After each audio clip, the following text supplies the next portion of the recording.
Okay, now let's look into the details of these three methods of procurement. Let's start with the most simple one, which is the spot exchange. And this is just one-time encounter between buyer and seller, right? So it is not relationship specific, and you shouldn't expect that the buyer or the seller, being so kind to voluntarily cover the cost of any relationship specific investment if needed, right? Okay, and spot exchange assumes there is no transaction cost and assumes that there are many buyers and sellers in a competitive manner, if you will, right? And they imply that the market price is determined by the intersection of demand and supply, which you have studied in previous chapters. All right, there is a demand curve, downward sloping, supply curve, upward sloping, and their intersection is the market price. Okay. However, when transaction costs do happen, then spot exchange may not be applicable. Okay. In addition, opportunism on the part of seller can add extra time to bargaining over price and incur additional cost if negotiation breaks down, breakdown. And here I would also add not only on the seller, but can also be on the buyer. Right? Like the engraved example, like the government purchase example that I mentioned, right? And on the investment in specialized investment can lead to inferior quality of the input. Say if we have a principle of microeconomics class, which is a fundamental economics class that supposedly any econ professor is able to teach, right? And we go to, say, the job market of adjuncts, and we hire one adjunct and give them a 1 semester contract. So it is like a spot exchange, right? This adjunct can find, many institutions that have openings and need for professor who can teach principles of micro, but also for SUU, we can find numerous adjunct who are able to teach that course as well, right? So it's many buyers and many sellers, and supposedly it's just the information are all available online, right? Supposedly there is very low transaction search cost and transaction cost. Now, what's the issue? The issue is on the investment in specialized investment in human resources, right? Since they are only here for 1 semester, do they really bother to get to know better about the needs of SU students and tailor their teaching to accommodate that? Or if they are just to fulfill the task of teaching a course over a semester and get the money and go, right? So that explains why underinvestment in specialized investment could be an issue on the spot exchange, because spot exchange itself by nature is one shot. There is no relationship, there is no coming back, there is no returning clients that you are expecting. Okay. All right. So here I'll just add one shot in here. Okay. And now let's turn to vertical integration. Vertical integration, that means you are producing the input internally. Okay. Could be completely internally, could be partially internally. Let's go back to the engine example, right? For instance, if you're manufacturing the engine, you found those bolts and nuts are not good and you decide to do it yourself, right? And as you're doing this, you're integrating, vertically some production process into your own. but it's not complete. I would say a complete process would be from the iron being extracted from the mine, and then the iron being purified into steel, and then the steel being shaped into nuts and bolts, right? So the question is, to which extent do you want to bother yourself, right? And it's basically based on to which extent you do not have trust to outsourcers. Okay, so we're gonna use vertical integration when inputs require a substantial specialized investment, right? Say if you find, oh, those steel are basically of the same quality, it's just how you shape this into a certain specification of bolt and nuts, then possibly you're gonna go integrate up to bolts and nuts production. But if you argue it's not just that, it's the how pure the iron, that steel is, then you may want to even go further, right?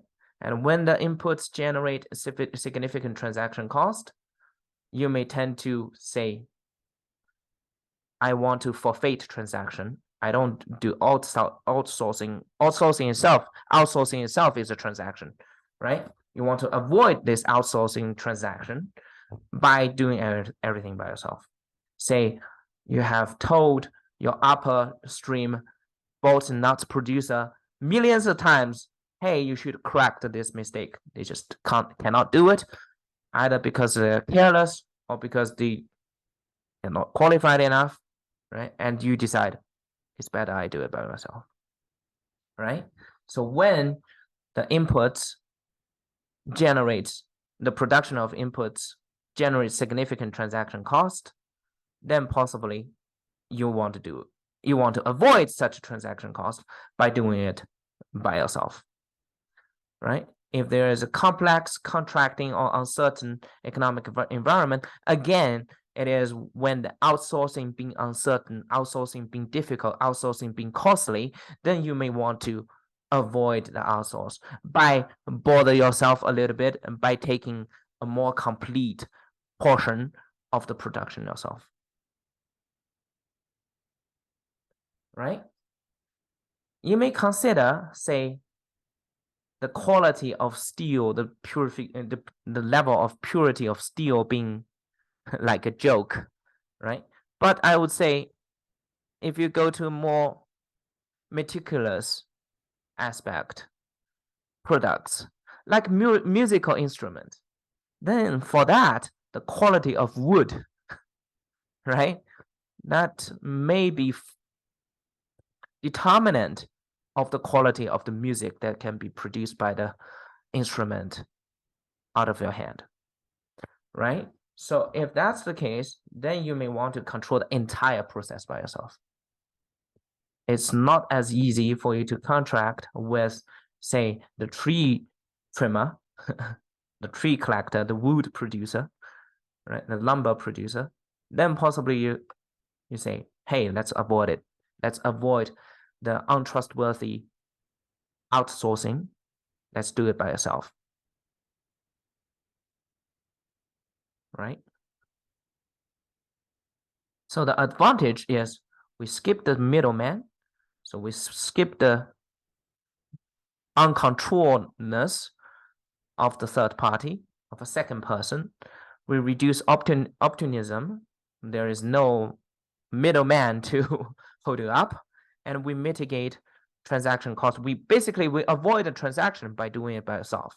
But the disadvantage is now your own management mechanism is more complex, right? Previously, you can expertise in assemble the engine. Now you need to have another plant, another factory that produces bolt, nut, or you may need a third factory that purifies iron into steel, right? And you bear the cost of setting up production facilities, more factories, as I mentioned, right? And you lose your expertise. It may be good, it may be bad, right? So it's like what I would mention as an economist, every coin has two sides. There is always a pro and con. So now you just need to weigh which one is the best, right? If you are a music instrument producer, to you the quality of wood could be detrimental to the quality of your product, right? The risk of trust, the stake of trust is too high for you, then you may want to avoid a second person, right? You may want to integrate the entire process.